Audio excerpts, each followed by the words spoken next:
Good evening, everyone, and welcome. I'd like to call this public hearing / regular school board meeting of the San Felipe Del Rio CISD Board of Trustees to order.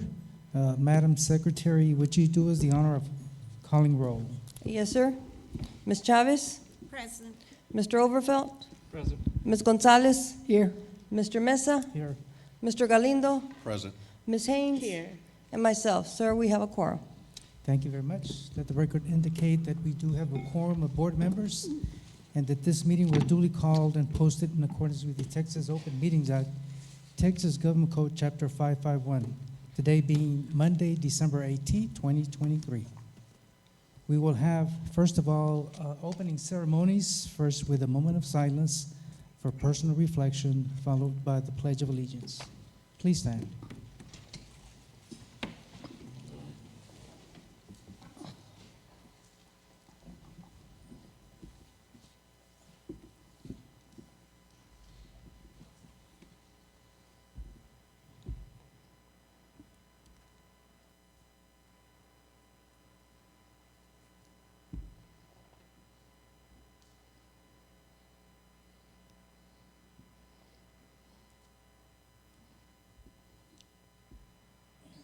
I pledge allegiance To the flag of the United States of America and to the republic for which it stands, one nation, under God, indivisible, with liberty and justice for all.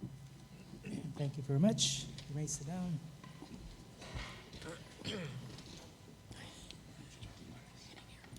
First item we have on our agenda today is recognitions, and this will be item 4 in the agenda. First one that we have at Del Rio High School Orchestra. We have someone here. Hi.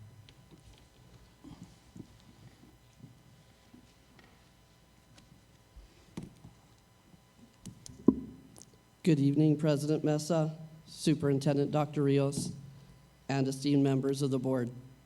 It is an honor and a pleasure to be with you today and to be able to showcase our talented Del Rio Middle School Orchestra students. These students shine not only academically and not only musically, but academically and athletically, with many of them being involved in sports and other school clubs and events. The Del Rio Orchestra program is a program that has seen growth recently, both numerically and in ability. This year, the orchestra program boasts over 100 students participating in grades 6 through 12. This year, we had 3 students placed in the highly competitive middle school region orchestra, which sees competitors from North San Antonio, Kerrville, and Bernie. Last year, the Del Rio Middle School Orchestra received Superior in sight reading and Excellent in concert.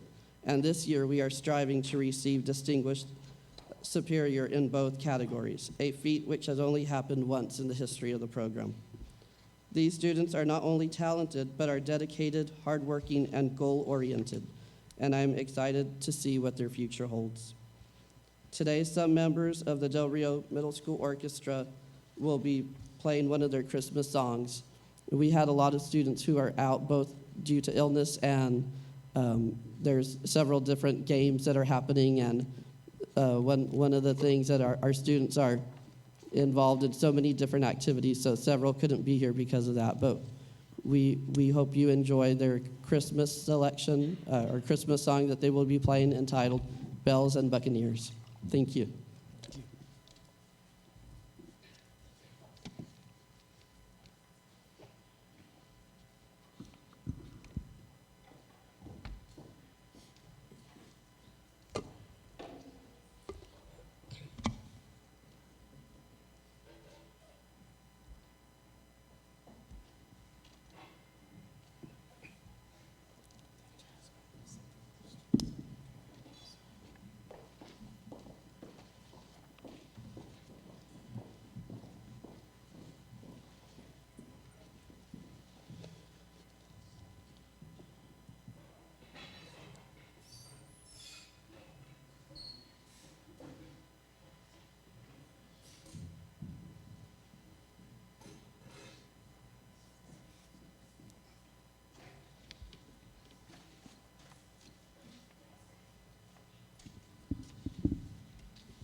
Thank you so much.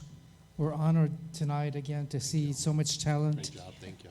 And I know Great job. all the groups have been so busy with all the different concerts and things, and I know that they're involved with so many different things. So there's groups that are headed out of town today, and other games that are going on tonight. But it has been such a wonderful thing to see so many concerts, and the band directors have been everywhere, like, to the elementary schools, to the secondary schools.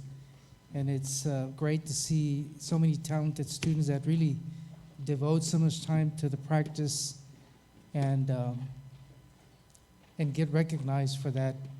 Thank you so much, directors, for everything you do, and parents, again, for taking them to practice in all the different activities that go on throughout the year. Thank you so much. Next recognition that we have is item B on the agenda, Athletics All-State Academic Honors.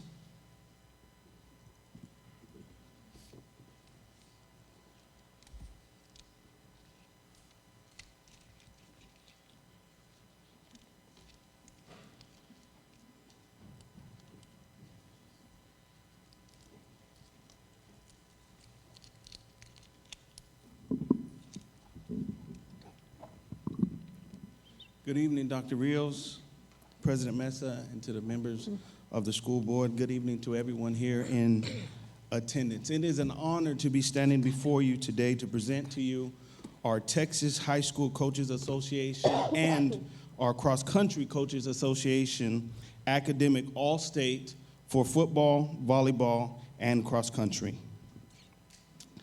Tonight, to help me present these awards, we have head football coach Fiacro Ramirez, head volleyball coach Angelica Rivera, and head cross-country coach Vicky Perez. We understand that students' performance in the classroom can sometimes be difficult to manage while participating in athletics, but their hard work does not go unnoticed. The Texas High School Coaches Association Academic All-State teams recognize our seniors, high school athletes, trainers, and managers who excel in the following categories of GPA, class rank, ACT, and SAT score. We applaud our students, these students, for their commitment and their dedication to perform at the highest level of excellence academically and on the field, court, and course. To be nominated for the all-academic state team, a student must be first an athlete, a student trainer, or a manager in good standing with their team. They must be of good moral character. They must be a senior. They must have an overall grade point average of 92 or above, and that's including from grades 9 to 12.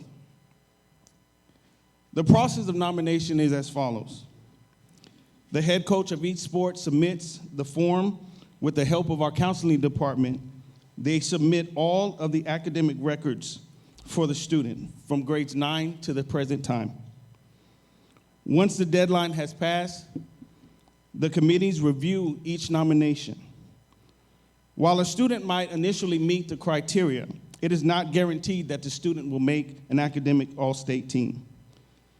When reviewing the nominations, the association's committees consider all of these categories as previously stated, and then they award points to every student athlete. The total number of points they receive determines the level of team recognition. In this award, classification does not matter. So our student athletes are competing against the entire state of Texas. The best team that you can make as recognition is the elite team. To make the elite team, a student athlete must have near perfect scores in all of the categories. After the elite team, you can make first team, then second team, and finally honorable mention. Tonight, we are extremely proud to recognize our 2023-2024 academic all-state recipients for football, volleyball, and cross country. Can we give them a round of applause?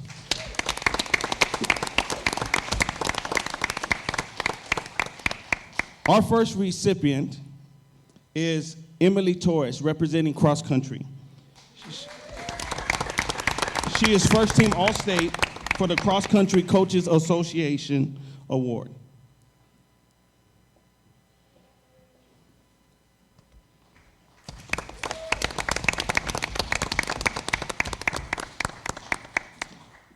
Our next recipients have made it to the honorable mention all-state academic team. Representing football, we have Jorge Herrera, Eliseo Ortiz, and Alon Dobbins. Alon cannot be here tonight because he is competing in a varsity basketball game. Honorable mention, all team.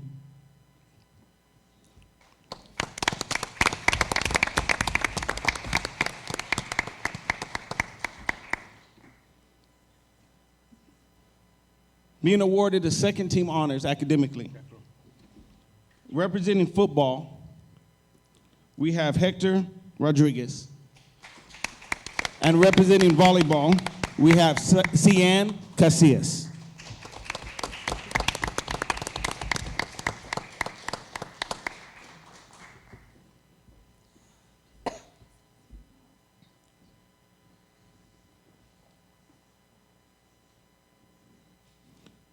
Our next recipient has been awarded first team academic all-state.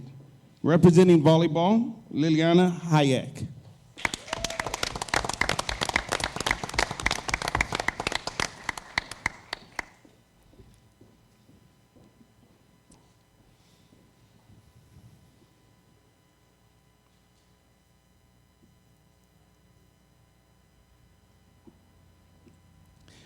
And last but not least, we have a recipient that has made it to the highest of honors academically within the state, and that's the elite all-state academic team.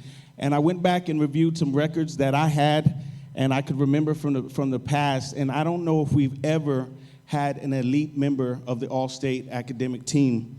But it's my honor and privilege to present to you Mr. Chris Cheney, representing football.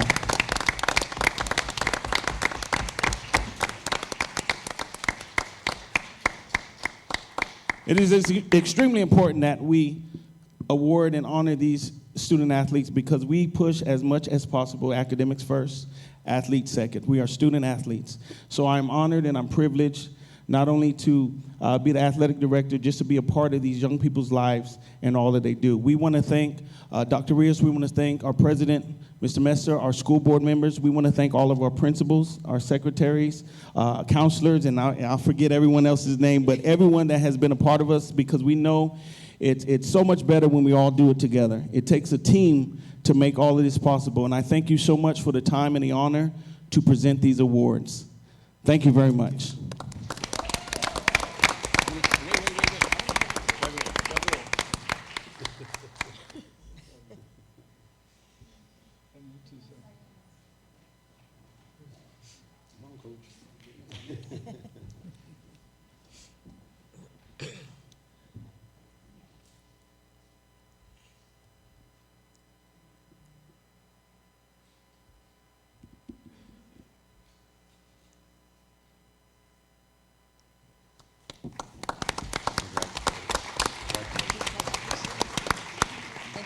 sir, Puerto Rico.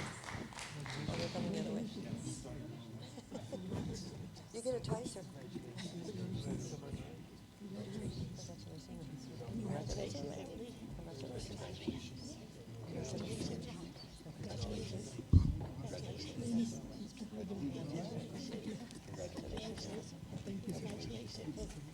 Twice is always better.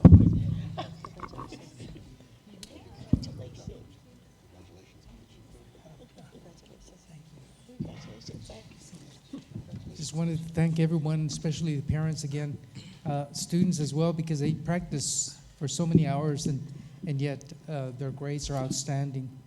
And it represents the best of the athletes when they keep up with their academics. Again, thank you, students. Thank you, parents. Thank you, principals, again, for doing a great job of encouraging your students to always excel. Okay, at this time, we will go to the next item that we have on our agenda, and we have citizens' comments. We have, today we have from Laughlin Air Force Base, Clark McCullum and Sarah Villarreal. They will be talking about aviation inspiration mentorship program at Laughlin Air Force Base. Welcome. Hello. Is this good for both of us? Hey guys, happy Monday. Thanks for having us out. AIM department here at Laughlin. Can you hear me if I don't use the microphone? Yes. Sweet, love it. So I'm Lieutenant Sarah Villarreal. I think I've met a couple of you. I work at the Public Affairs Office at Laughlin Air Force Base. And I'm an instructor in the 87th Flying Training Squadron, teaching the T-38s over at Laughlin. So our program is called Aviation Inspiration Mentorship. And we fall under Air Force Recruiting Services. So in front of you guys, you'll have two documents.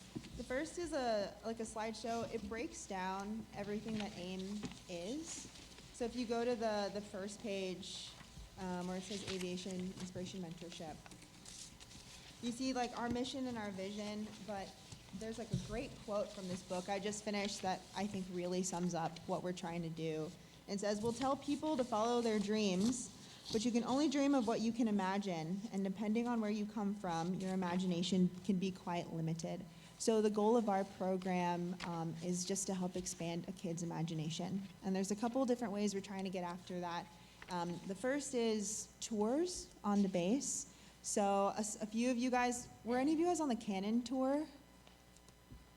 You were on that, on the Cannon Air Force Base tour? I don't know if anybody ever tried it. Yeah, so what we're trying to do is extend that out to counselors and then also eventually to students. Once we feel like we've got the rhythm down good enough, nothing's gonna show a kid that they can do something other than putting them actually in front of a jet or putting them, in front of the K-9 demonstration or on a fire truck. That's like the end goal. So we met with school counselors last week to talk about getting them out there so they can see what that's like. And then eventually we'll extend that down to students. And then the other thing we're doing is we're trying to hop into all the different events schools are having just on their own. So the more that we can show up and meet students like in their own environment, kind of show them that we're people, right? We don't just like sleep in our uniforms or whatever. So that's another thing. And Clark, do you want to talk about the air show? Sure, that's great. So yeah, we're doing some tours on bases. We'd like to be involved in your schools, in uniforms, out of uniforms, in any way. But the next thing that's gonna maybe pique interest of your kids and maybe yourself, anyone that would like to get involved in the Air Force Inspiration Program, is the air show, which is gonna be on Laughlin Air Force Base March 8th and 9th. That's Friday and Saturday. And Friday, the emphasis is really on a STEM or STEAM, is what we're calling it now. STEAM, event expo in the morning. So that will be a number of different people with different professions, like pilots and nurses in the Air Force, and firefighters and PA people, all just waiting at a table to talk to you, talk to counselors, talk to students about ways that ways that you can get into the Air Force and things you can do in the Air Force. So alongside that, there'll be jets for the students to go up and see and, pet the jet, as we call it. And even a robotics competition that morning as well. So that's Friday morning from 9 to noon, Friday, March the 8th. And then Saturday, March the 9th, from noon until 1600 or 4 p.m. We'll have a handful of different jets coming to fly over. There'll be big jets and little jets, fast jets and slow jets. We've got some helicopters coming to do a cool expo for us. An F-35 will be, which is like our new modern fighter, will be flying right alongside the PPP-1, which is an old World War II fighter. So it's a fun, cool heritage thing, and hopefully gets kids and all people in our community excited about both flying in the Air Force and really any other career that the Air Force has to offer. So, like Sarah said, our goal is inspiration of all kinds of people, you as the influencers and our students as well. We can do that via tours, via showing up at your sports events, at your events like this, as well as the air show as well. That was a lot of info. Does anyone have any questions? Any other comments on what we do, or?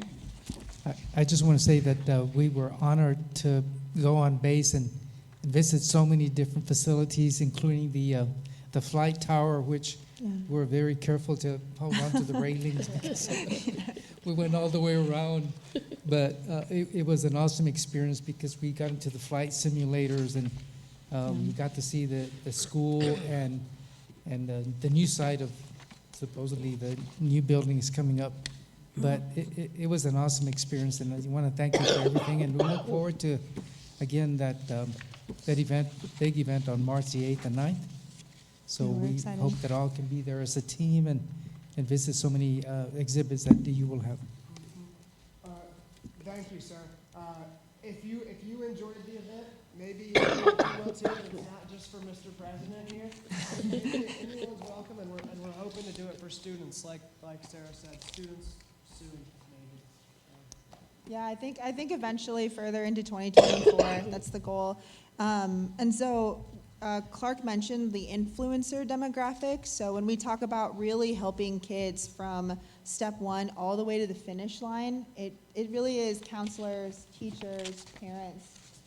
So if you fall into one of those categories, which I'm sure most people in the room do, you're a super, super important piece of what we're trying to get after. So making sure we're giving you the tools and you guys are informed on how to help students get to the finish line is super important. So if you have any questions for us afterwards, Miss Jeanette Gomez, also, she has our contact information.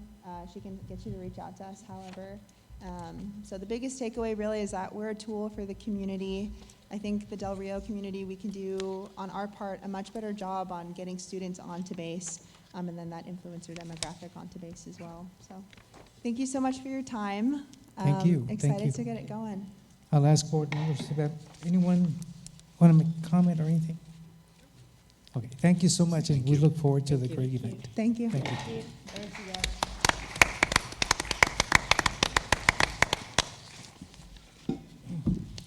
At this time, we will open up the public hearing portion of our meeting. That's item 6 on the agenda. First item we have is overview of School First, which is the financial integrity rating system of Texas. Amy Childress.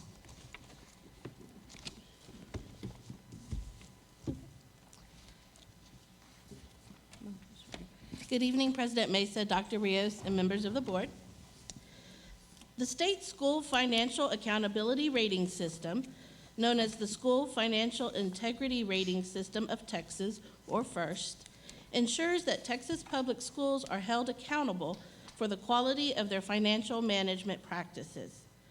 The system is designed to encourage Texas public schools to better manage their financial resources to provide the maximum allocation possible for district instructional purposes. This is the 21st year of Schools First for Texas school districts. This public hearing is to announce that the district received a rating of A Superior with a score of 98 points out of 100 for our 2021-2022 fiscal year. This rating is the state's highest, demonstrating the quality of our district's financial management and reporting system. A district school first rating is determined by 20 state indicators. And at this time, I will go through the indicators, and then if you have any questions at the end. State Indicator 1 was the complete annual financial report and data submitted to the TEA within 30 days of the November 27th deadline, depending on the school district's fiscal year end date of June 30th. And our answer for that was yes. Our AFR was submitted to TEA on November 16th of 2022. Number 2, was there an unmodified opinion in the AFR on the financial statements as a whole? And the answer to that was also a yes. The annual financial report was submitted with an unmodified opinion. Number 3, was the school district in compliance with the payment terms of all debt agreements at fiscal year end? Again, the answer is yes. All obligations were paid in a timely manner. Number 4, did the school district make timely payments to the Teachers Retirement System, Texas Workforce Commission, Internal Revenue Service, and other government agencies? The answer for that is also yes. All payments to government agencies were paid in a timely manner. Number 5, was the total unrestricted net position balance in the governmental activities column in the statement of net position greater than 0? This indicator is not being scored due to the impact of accounting changes that are being implemented by the Governmental Accounting Safety Standards Board, but we did, so we receive a yes in that column. Number 6, was the average change in fund balances over 3 years less than a 25% decrease, or did the current year's assigned and unassigned fund balances exceed 75 days of operational expenditures? Again, our answer was yes. The district's average change in fund balances over 3 years was an increase of 7.34%. Number 7, was the number of days of cash on hand and current investments in the general fund for the school district sufficient to cover operating expenditures? You receive 10 points if it's greater than or equal to 90 days, and our district had more than 165 days of cash on hand.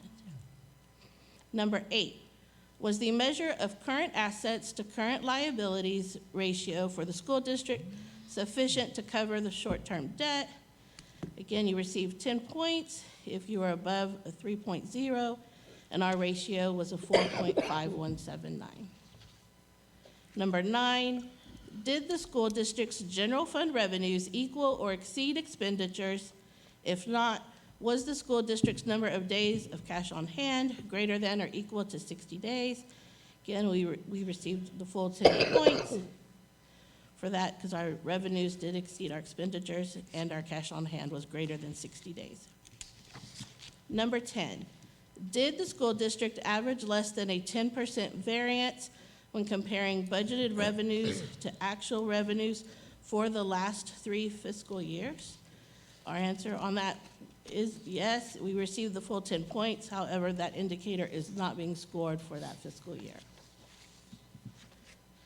Number 11, was the ratio of long-term liabilities to total assets for the school district sufficient to support long-term solvency? Again, if your ratio was less than or equal to 0.60, you receive all 10 points, which our ratio was 0.3064. Number 12, what is the correlation between future debt requirements and the district's assessed property? Again, you receive full 10 points if your ratio is less than or equal to 4, and our ratio was 1.7559. Number 13, was the school district's administrative cost ratio equal to or less than the threshold ratio? We received 8 points because our limit was between a 0.100 and a .1250 at .1095.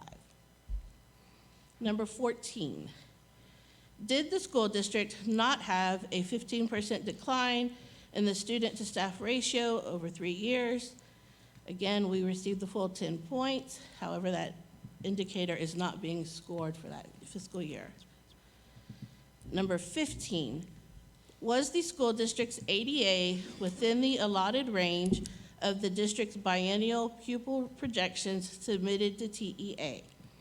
We received the full 5 points allotted for that indicator. However, due to COVID, it is not being scored for this fiscal year. Number 16, did the comparison of public education information management system data to like information in the school district's AFR result in a total variance of less than 3% of all expenditures by function? And our answer for that was yes. Number 17, did the external independent auditor report that the AFR was free of any instances of material weaknesses in internal controls over financial reporting and compliance for local, state, or federal funds? Again, our external auditors reported no material weakness for our 2021-22 audit. Number 18, did the external independent auditor indicate the AFR was free of any instances of material noncompliance for grants, contracts, and laws related to local, state, or federal funds? Our external auditors reported no instances of material noncompliance. Number 19, did the school district post the required financial information on its website in accordance with government code, local government code, Texas Education Code, Texas Administrative Code, and other statutes, laws, and rules that were in effect at the school district's fiscal year end? And we received the full 5 points for that.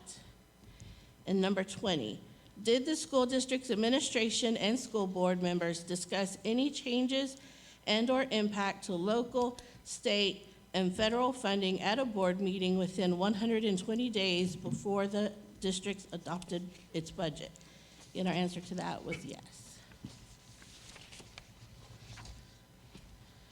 So these are the 4 ratings that you're able to earn, or your first ratings. And again, we received an A superior with 98 out of 100 points. In addition, we also have some financial transparency requirements that we are required to report on our district website. And we will be posting these first ratings along with the items that are required. That's all I have. Just want to say a couple of things. First of all, the financial part of being a board member is the most difficult to understand, and this is why we have so many questions during the budget process and budget meetings that we have, workshops that we have in the summer.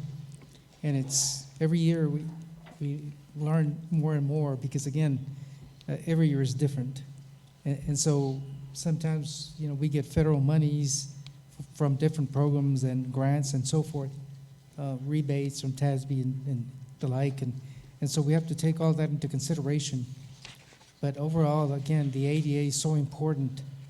And because of the COVID years, we kind of received the same funding from the previous year, but every year we strive to do better in receiving all we can from ADA and weighted scores, because we have special ed students that carry a different ADA, bilingual students, ESL students, and so forth. And it's a difficult area to be, receive all the knowledge for financial responsibilities, but we're in good hands with the department that we have here because, again, they hold the money bag, and sometimes we want to spend, and they tell us that, whether it's feasible or not. And we make adjustments throughout the year. And I know Dr. Rios, we want to do everything we can with salaries and everything that we can to help our teachers and directors and principals. And sometimes, we want to give a big raise because we did. That's what we did last year compared to other districts in San Antonio. But then we have to, again, adjust in different areas. And so we're coming to that point where we don't know this legislative session is going to end at the fourth session, and we haven't heard about any new monies. And so we always, even though there was a big surplus, we still haven't heard about any new monies coming to the school. So it's a difficult subject to be able to understand from board members' perspective. But we're in good hands when we get this kind of rating. So we appreciate all the work your department does, and thank you again for keeping us in great shape financially. Thank you for your support. Thank you. Anyone else? Thank you. Thank you so much. Thank you. Thank you. Public comments, anyone? We'll ask anyone.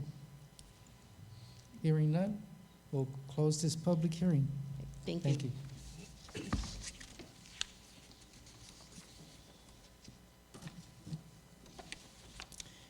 Before we go on to reports, I just want to mention a couple of things. As we have the different concerts and things, it's such a joy to visit the elementary schools. And I remember back then when I was a principal at a pre-K campus, I would ask a student, "What's your favorite song?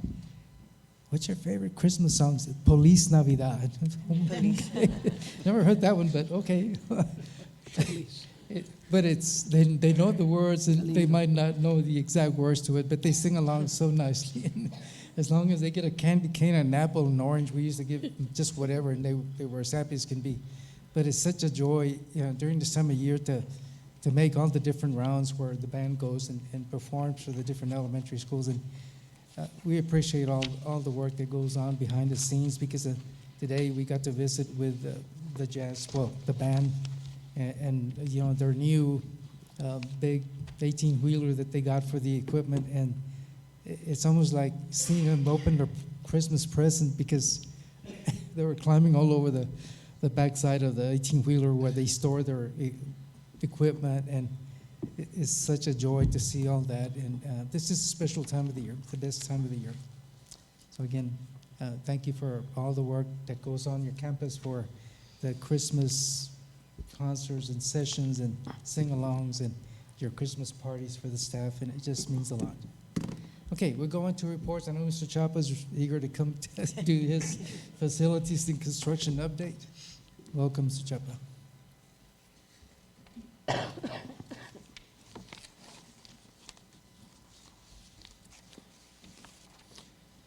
Good evening, President Mesa, Dr. Rios, members of the board. Tonight's update consists of Ceniza Hills Elementary, the park area, the electric bus deployment, as well as the SGLC move to Old Cardwell. The work continues at the park area. Currently, the vendors applying or installing the fall protection on the 3 playground areas.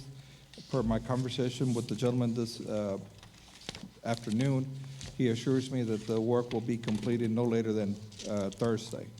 The only thing would be pending would be the lighting structures around the perimeter of the walking trail. Unfortunately, the contractor received bad news to where there were some delays in the manufacturing process.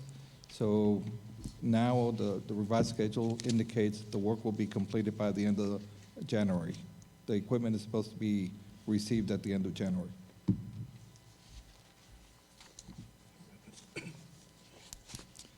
The electrical school bus deployment work continues. The electrical contractor is in the process of laying out all the electrical conduit in advance of pulling wiring. Once he's complete with that task, the ditch will be covered up and concrete will be placed to protect the equipment. The SGLC moved to Cardwell. All the classrooms, the interior has been completed, painted, new flooring, the windows have been covered up. Work continues on the exterior, installing all the necessary fencing. Basically, the only thing pending would be the painting on the exterior and some fencing work, as well as actually moving the furniture over.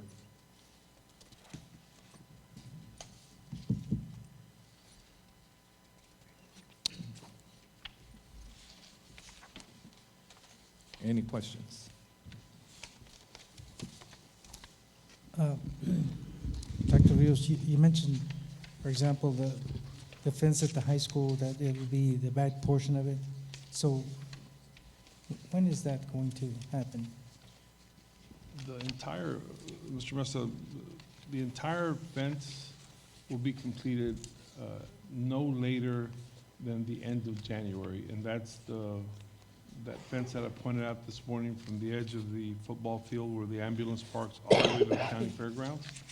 And there's just one other piece of fence that we asked the contractor to do just so that we can secure the high school 100%. So as far as the high school, we expect 100% of fencing to be completed no later than the last day in January.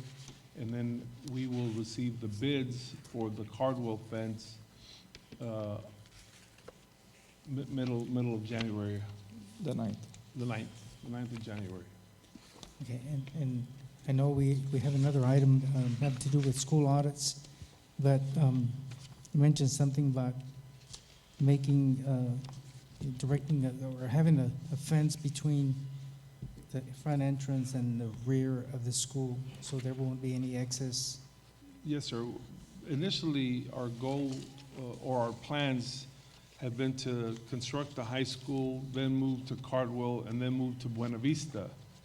But we think that now the more prudent idea is to, at the same time that we're doing Cardwell and Buena Vista, bid the fences for the remainder of the district that just protect the campus from any intruders. So rather than wait to build all fences, like take for example, Calderon Elementary, just ensuring that any visitors or anybody has no choice but to go to the front of the school. They can't access anything from the sides. So we want to evaluate every campus to make sure that even if it's only 30 feet of fencing that they need, that we put that up before we do the whole decorative replacement fence around all the campuses perimeter.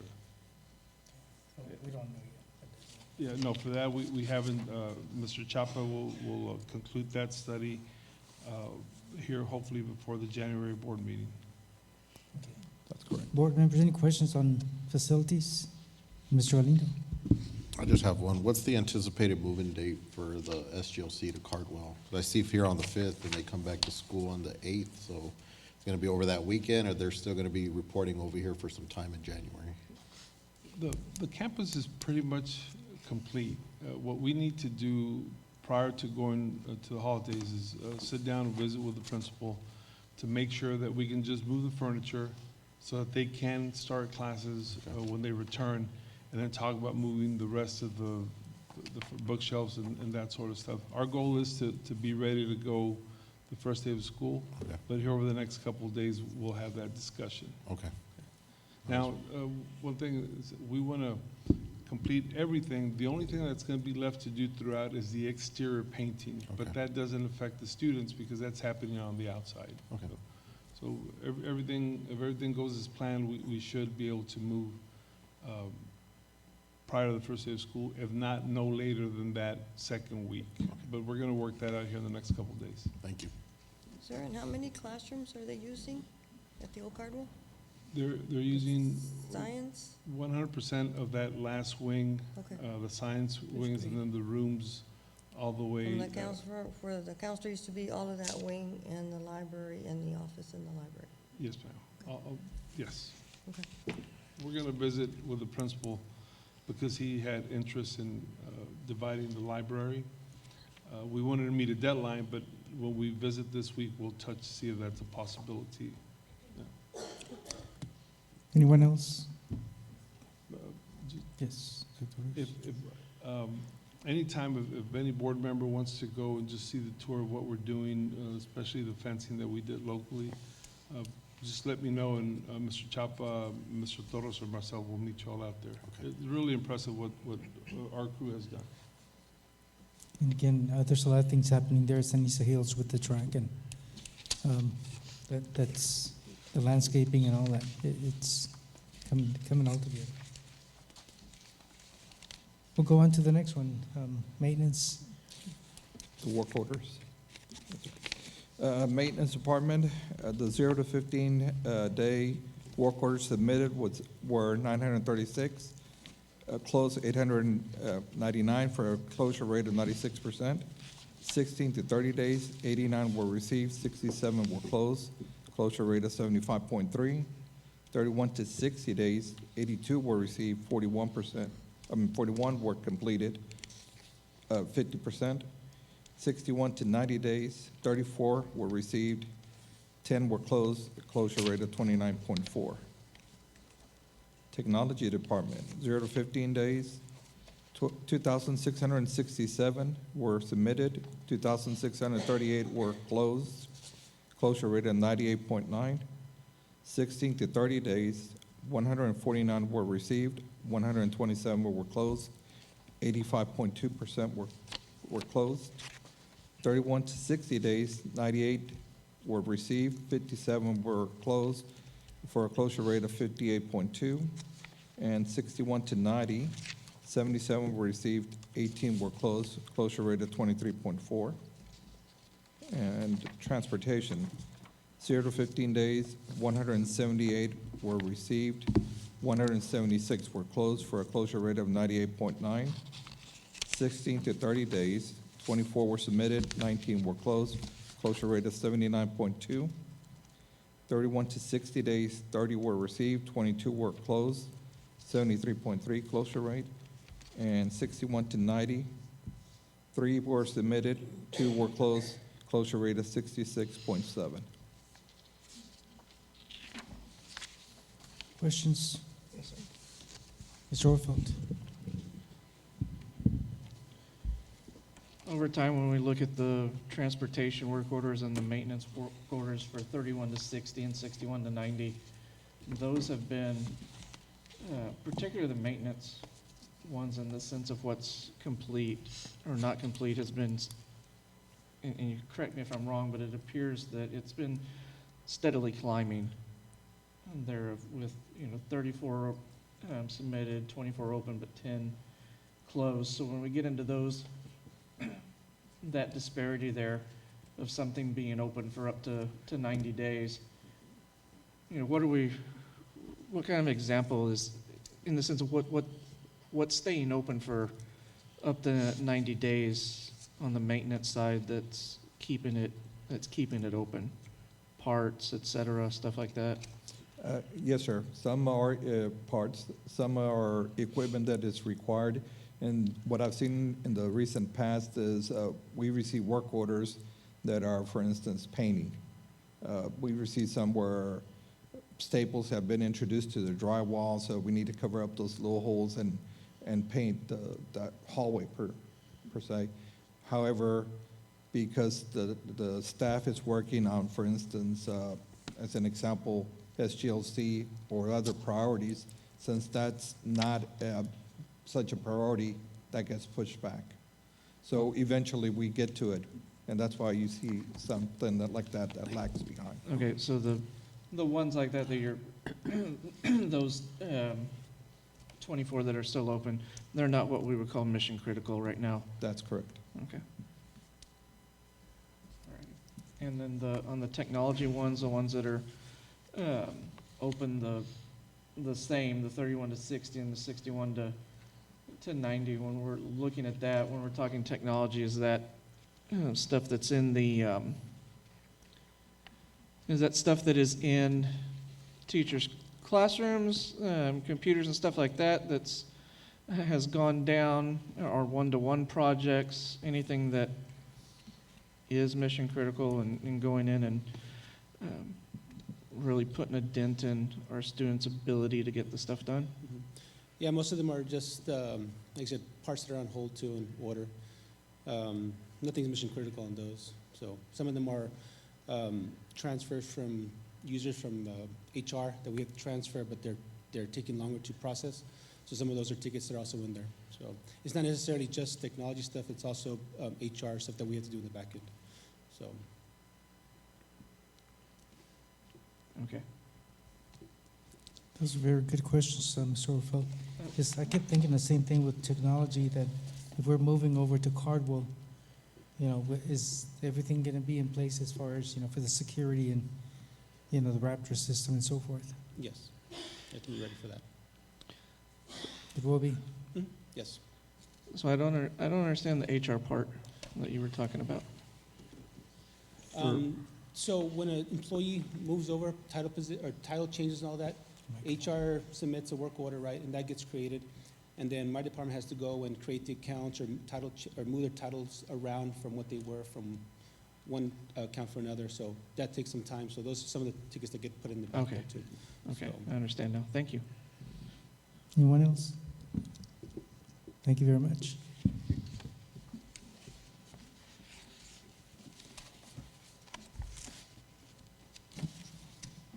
Okay, next item we have is item B, reports, school safety intruder detection audit report. Sandra Hernandez.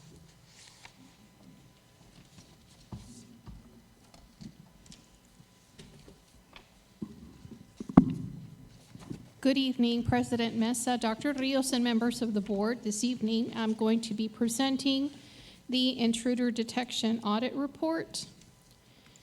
And what I'm going to share with you is what you will see on the superintendent's dashboard, the intruder audit dashboard. A transition was made this school year from the Texas School Safety Center to the Texas Education Agency. And the dashboard that you see in front of you is the dashboard, the very first page that we see as we get into the dashboard, that will give us the information on the number of campuses, the percentages of the campus visits, breakdown by campus, elementary, middle, and high school. And you will see here that 5 out of 11 elementary campuses have been visited. 1 of the middle schools have been visited, and then 1 out of the 3 designated high school facilities have been visited. From these visits, there were 3 findings. The 3 findings were from 2 different campuses. One of the campuses had an intruder detection audit finding, as well as an exterior door audit finding. The second campus received an exterior door audit finding. So from these 3 findings, there are 2 corrective actions that are required.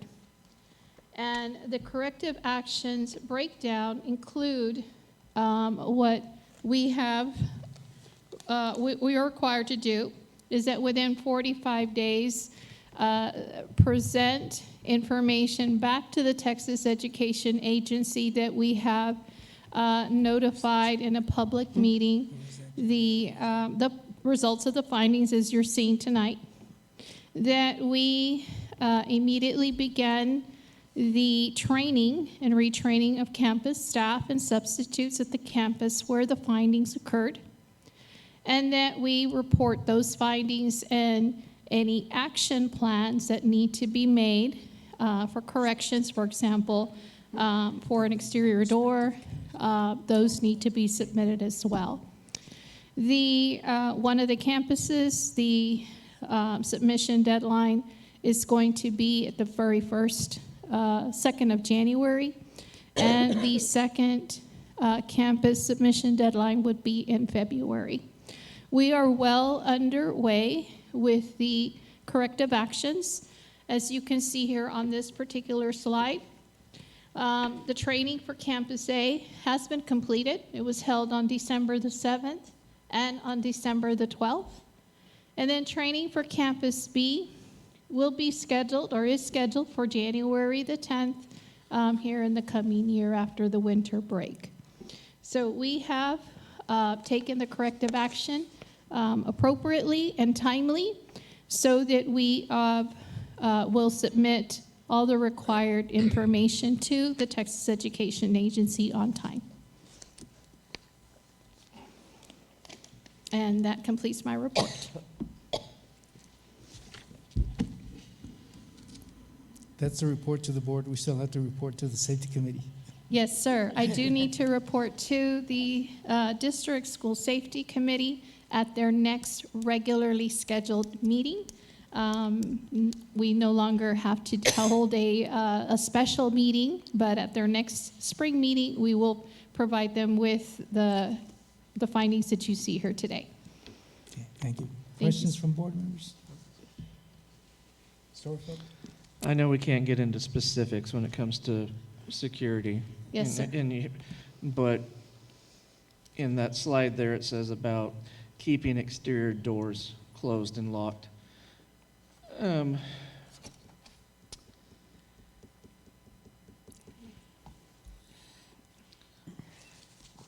thought everything was, God, I don't know if I can ask that. Mr. Over, why don't I tell you what happened in general terms?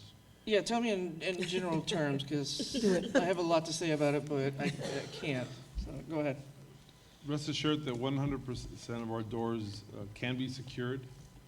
The people that do the audits are very sneaky.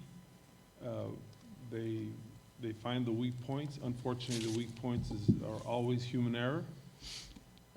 And in one of the cases, it even involved a substitute that probably isn't as aware as a normal teacher would be. But I think that every campus principal and even teacher is aware of what needs to happen when we have substitutes so that they don't get caught. But I feel very confident saying that most of our staff knows exactly what's expected of them. Unfortunately, there are those human errors that occur. Okay. Okay. As long as, again, there's training involved, again, for everyone, and we'll continue to improve in those areas. Dr. Lee, you want to mention something else? Just one, and when I say human error, Board members, Mr. Overfelt, I'm thankful and appreciative of the job that everybody has done training staff. You're not going to see doors propped open. You're not going to see maintenance not responding to any issue. It's, in one instance, it was a substitute holding the door open for kids to come in and out during transition time, and not knowing that a well-dressed adult male walked right through and wouldn't know if it was a staff or not. And it's those kind of mistakes, but there's no just terrible actions. So we're good. We just need to be perfect.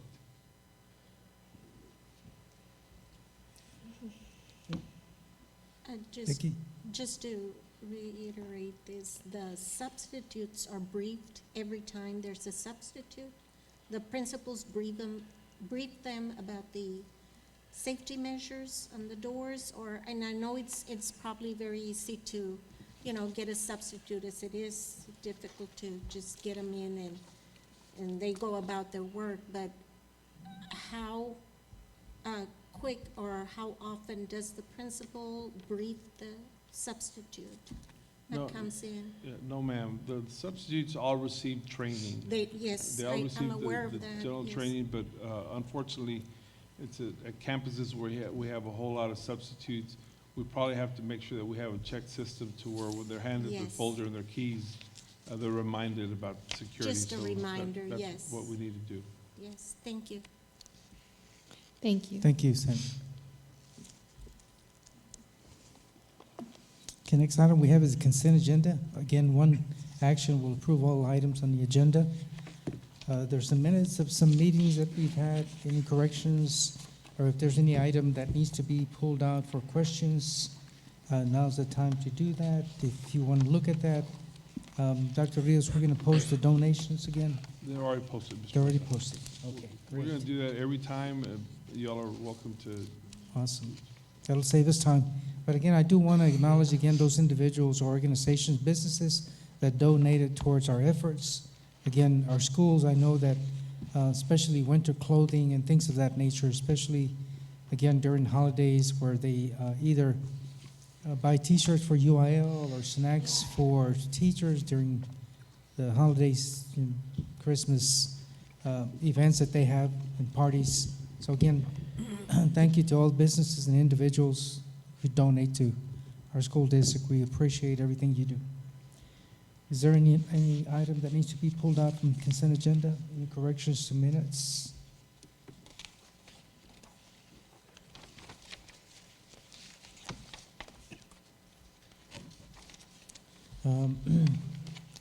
I believe there were a couple of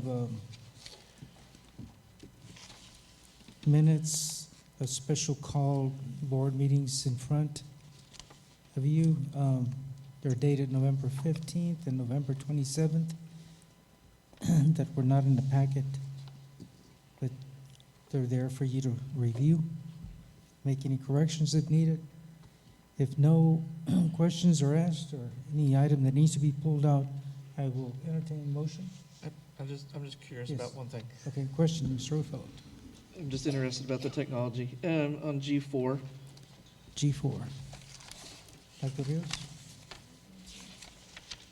Consideration to approve a contract over 5,000 and purchase order over 25,000 with BusView in the amount not to exceed $82,794.50. And this is again, funding source for bus GPS and student tracking system. Yes, Mr. Overfelt. This is the GPS system so that, one, our Director of Transportation knows where the buses are and where they went at all times. More importantly, it has direct notification with parents via an app. We hope that eventually, by eventually I mean no later than August, when a kid gets on the board, on the bus, they swipe the card, and the parent can know where the child is at once they board the bus. If they got on the wrong bus, they'll be able to detect it. Now, we're asking you all to approve the amount. We need to sit back and discuss the implementation of it. I personally would love to see a couple of the buses that are going to stay in our fleet be fully operational by the end of May so that we can take some as a pilot program. But we are going to have to work with technology to see what kind of identification system our students will have to log on to the bus so that we get all the kinks out. And then by August, we're ready to go 100%. I have to visit with technology. I have to visit with Mr. Cabello because I would love to have either one campus or one route fully operational to work out the kinks.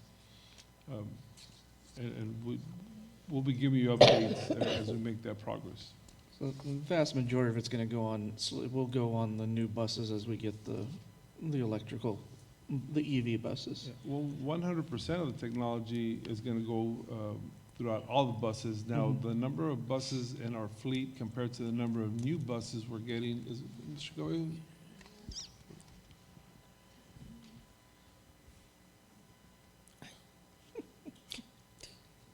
Hiding. Can you come to the front, Mr. Gabriel? I just want to clarify. Specifically, the number of buses compared to the total buses in the active fleet, what's the difference there? Altogether, sir, we have 53 buses. Now, that includes our regular routes, our special ed, sub buses, travel buses. It adds up to 53. Now, regular route buses is 33. 33 buses that travel daily, and then 7 buses that travel daily for special ed. Okay, so, and how many brand new ones are we getting, electric buses? 19. All those 19 will be for regular routes, so if you think about it, it's 2/3 of the regular route buses will be brand new buses. Thank you. Oh, hold on, in case anybody has any other questions. Oh, hold, thank you, sir. No, that's what I was curious about, just what it was and if it was a preemptive thing to put on all the EV buses, but like you said, 2/3, that'll be 2/3 of the buses and the others, it will go into also. I was just curious what the technology was and stuff. I like the idea of being able to, we would know who's on the bus and if they were there or not, so, yeah. Kids are not gonna like it, but. I know Mr. Galindo at the TASB convention, he toured a bus, well, they had there an exhibit, but you want to mention something? Yeah, just to kind of add on, when we were in Dallas, there was a company that was showing this hardware off, and it was pretty impressive because it's not, based on the one I saw, it's not equipment that's going to stick out too much or be damaging. From what I understand is if there's a child who gets on a bus that's not supposed to be on it, it'll alert the bus driver to say, hey, this kid's not supposed to be on this bus. Hence the safety issues, and I believe for the director, they're able to see where all the buses are at all times. I believe even possibly see the miles per hour to make sure they're within the time frame. And I actually got to meet with Mr. Cabello and visit him, and he explained more about the service, which is pretty identical. And after we saw it at the convention, talked to Dr. Rios, who mentioned that they were already working on it at the end of September. But to see it in real time, you know, the kids are going to have an RFID card, be able to scan. They're going to get on the bus. It also gives you a number at the end of the route that tells you if there's any kids off your bus, or maybe you have one you need to check or something. You know, I believe it's a great security service and a great addition to what we're going to have. We're going to have it for 46 total buses, and there's 33 routes. So there's going to be 13 extra buses that are going to have it with the ability to track what we need. So I just wanted to put that out there. It was a great thing. I think it's a great thing for the district and for the kids and for the parents to be able to track where their children are, and it's not going to be allowed just for any parent to track. From what I understand, they're going to have a code for safety reasons, and it's going to be given to them. So not everybody's going to be able just to track where your kid's at. It's going to be specific to you. But for my opinion, it's a great addition to the district, and I'm very, very glad that, you know, with Mr. Cabello, Ms. Garcia, Dr. Rios, and the administration were able to get this done and hopefully implement it pretty soon and get it to running to, you know, increase the safety of our students on our buses. Just want to mention a couple of things that haven't had experience at the middle school, 7th and 8th grade campus when I was there. Noticed some of the buses, you know, staying around in a different portion of, before getting to the campus, you know, they were parked somewhere, and I'm thinking, man, that bus has been there 20 minutes. You know, I want to get my students on the bus, and you know, especially like during holidays or early dismissal after, you know, school ends, and so I would see buses parked, you know, for 20 minutes, and I'm thinking, okay, this guy's clocking in some time or something, you know. It's like, so the efficiency can certainly improve because, you know, again, you see real-time GPS system where they're at, and if they're parked for 20 minutes and not being active at the point, you know, you start questioning, like, okay, why were you parked there 20 minutes? That to make the complete hour or so. But anyway, it is to increase the efficiency of everything, safety included, because again, if you have an intruder on the bus, that identifies immediately that there's someone that does not belong there. We used to count off in UIL 1, 2, 3, everybody had a number, so you line up, you know, get off the bus and get back on it, number, and 1, 2, 3. And if there was one that was missing, you go and look for that person. But now with GPS, you know, it's like, it's automated. You don't have to be counting numbers and students remembering the number and so forth. But a lot of great things. Any other question on consent agenda? If not, I will entertain a motion for approval. Motion made by Mr. Olindo, seconded by Ms. Orfeld. All those in agreement? Motion carries unanimously. Consent agenda is approved. We go on to administration, item 10. First item we have is technology and operations on item 12. Consideration to approve the schematic design documents for GO ERO International LLC for the Robert Bobby Barrera Elementary School. Mr. Chapa. Good evening once again, President Mesa, Dr. Rios, members of the board. Recently, the district agreed with Laughlin Air Force Base to do a study and possibly implement a new brick and mortar school at Laughlin to replace the portables Robert Bobby Barrera Elementary. This is the first step. The architects have been engaged, and they have provided a schematic design, basically a floor plan, a site plan, as well as a 3D view of the front of the school.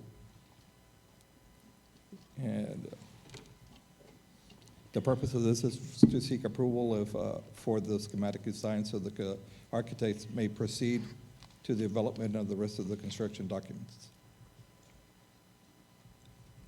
we're trying to open the document like a screen, but because it's so small, you can't see, wanted to see the nurse's office, principal's office, and so forth. So, but I know when we visited Laughlin, there was a big drawing there. Nothing has changed from that? No, sir. Okay. And those of you that attended, you got to see the site where the brick and mortar school will be. Seems like a good location that's kind of an immediate area of the housing. Any questions in regard to the schematic drawing? You have it there. Can't find the page. What is this? It's the only item behind the technology tab Technology. on 176. Page 176. Yes, sir. Mr. Orfeld? I know when we were there for the Cannon Air Force Base, when their group was down, myself, Ms. Haynes, Ms. Becky Chavez, were there, and we got to see the blown up version of the schematics, and the leadership of Laughlin was excited because this time being able to apply for the grant, we have the schematics in hand, and I know that was a problem the last time, and the Department of Defense and the Air Force now has Laughlin actually listed as on the list for wanting a brick and mortar. So by approving this, and hopefully DOD will get a grant through DOD and be able to expand that footprint. But I know leadership on Laughlin was excited about that, because I know they have been grateful for the school ever since we put that in. Yeah. One thing that's exciting also is, we got rid of portables here within our district as much as possible. And so you always are concerned with, some tragic event like a tornado or something that will come across, when we have the portable classrooms. And so it's always great to have brick and mortar campuses that are safe from, some weather catastrophe that can occur at any time. So we're just waiting for the funding, and I know that this is the first step in getting the documents. So, Becky Chavez. Oh, I'm just ready to approve this. Oh, okay. Okay, she's ready to approve. Any questions? Do we have any more questions for Mr. Chapa? Let me say, Mr. Mesa, that at first, when we were discussing this in closed sessions, I asked, well, what exactly is this geotechnical? Mr. Chapa explained it so well that I was like, okay, this is much needed. Yes, he explained the whole thing of what has to be done prior to, even thinking of building anything, so Yes. to the grounds, the geo of the grounds. So thank you, Mr. Chapa, well explained, and let's move on. I think the other question that I asked was, it would be funded 100%, Dr. Rios, from Air Force? Just depends on the grant, Mr. Mesa, and what's available, and then the in-kind or percentage of local funding. But the vast majority of it would be funded. Of course, it's not a fill out the grant and get funded. So at some point, the district would have to discuss other options. But our first option is to have a grant awarded. Probably in the next semester, I'll discuss other funding options for that as well as other projects, but we're not there yet. We're a couple of months away from that. All right. There being no other questions, I'll entertain a motion. Becky made a motion. Is there a second? Mr. Galindo? All those in favor? Motion carries unanimously. Thank you, Mr. Thank you. Chapa. Next item we have under administration is business and finance, item 13, and consideration to approve the 2024-2025 budget development calendar. Amy Childress. Good evening once again, President Mesa, Dr. Rios, and members of the board. Presented to you is our budget development calendar, that will help guide us through our fiscal year 2024-25 district budget process. And again, it is a fluid calendar, so we can make changes as we begin our budget workshops if need be, to either add sessions or change dates around if needed.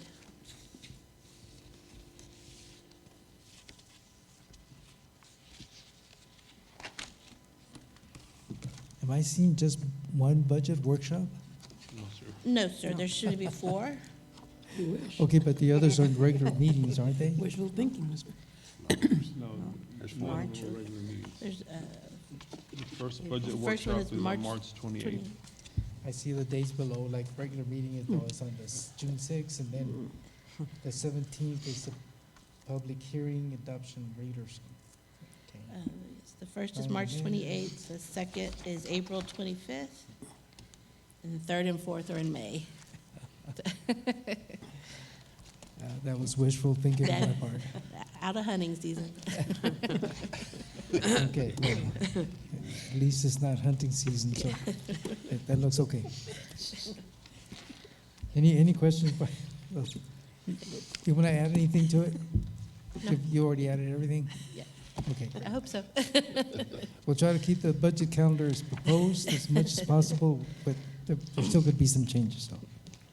So at this time, with no questions, I'll entertain a motion for approval. Motion made by Mr. Orfeld, seconded by Ms. Gonzalez. All those in favor? Motion carries unanimously. Thank you. Thank you very much. Okay, the time is 7:19 PM. I can't believe we're going into closed session. Again, pursuant under 551.074 and 551.071 of the Texas Open Meetings Act. If any action will be taken, consideration for action, it will be taken upon reconvening into open session. We're now in closed session. Thank you.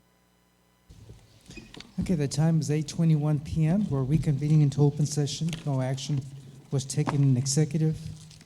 We're down to item 18A, consideration to approve the personnel report to include the following: new hires, district vacancies, retirements, resignations. Aide Garcia. Good evening, President Mesa, Dr. Rios, members of the board. It is the recommendation of administration for the Board of Trustees to approve the resignations, vacancies, and following new personnel. Gisela Faz, fourth grade bilingual teacher at Dr. Lonnie Green Elementary. Melanie Rodriguez, second grade bilingual teacher at Garfield Elementary. For the recommendation, I'll entertain a motion for approval. Motion made by Ms. Gonzalez, seconded by Amy Haynes. All those in favor? Motion carries unanimously.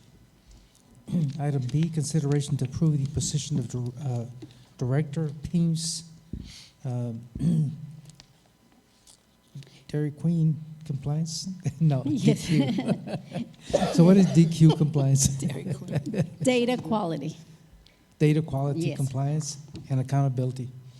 Oh, just kidding, for the PIMS department, Aide Garcia. Yes, sir. It is a recommendation of administration that the Board of Trustees approve Mrs. Laura Sandate for the position of Director for PIMS and Data Quality and Compliance and Accountability. For the recommendation, is there a motion for approval? Motion made by Mr. Galindo, seconded by Amy Haynes. All those in favor? Motion carries unanimously. Item C, consideration to approve the position of speech language pathologist assistant for special education department, Aide Garcia. Yes, sir. It is a recommendation of administration that the Board of Trustees approve Mrs. Larissa Herrera as the speech language pathologist assistant. For the recommendation, is there a motion for approval? Motion made by Mr. Orfeld, seconded by Ms. Gonzalez. All those in favor? Motion carries unanimously. Thank you. Thank you. There being no other items, is there a motion for adjournment? Mr. Galindo, seconded by Mr. Orfeld. All those in favor? Thank you very much. We are adjourned, majority. Thank you. Good night, everyone.